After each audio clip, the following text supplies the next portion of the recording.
Yo! What's up guys? Bad news para sa mga nag-aabang sa team ng Portland Trail Blazers. Mawawala ng 6 months si Shaedon Sharpe dahil sa torn meniscus sa kanyang right knee.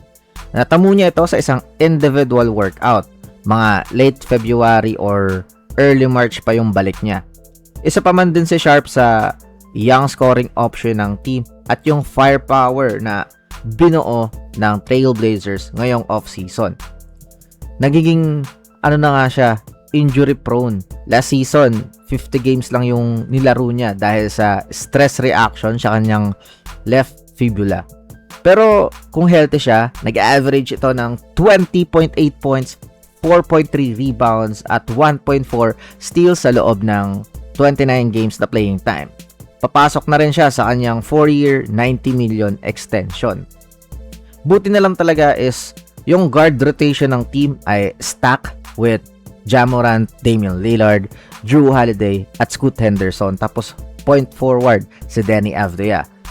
Grabe, isa na namang athletic freak yung nilalamon ng injury. Next, kahit maraming mga EuroLeague teams ang nag-o-offer kay Simon Fontecchio is priority niya talagang manatili sa NBA. Kaya nga, tinanggap niya agad yung 1-year minimum contract sa Miami Heat. Kahit pa mas malaki yung makukuha niyang pera sa ibang bansa. He wants to stay with the culture of Miami Heat. Last season, nakapaglaro ito ng 70 games. Nag-average ng 8.5 points, 3 rebounds sa loob ng 16 minutes na playing time.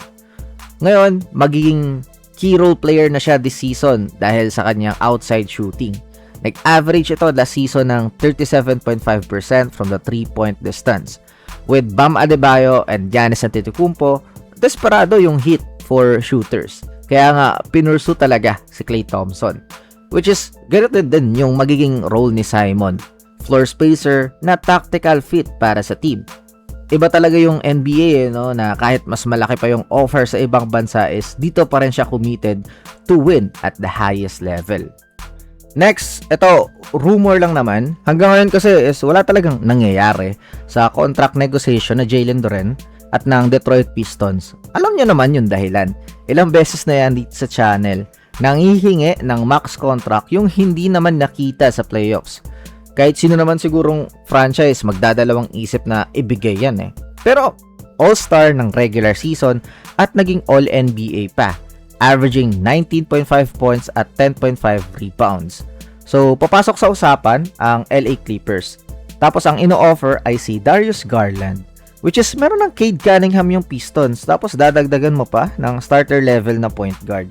E di, magkakaroon ng adjustment yung isa.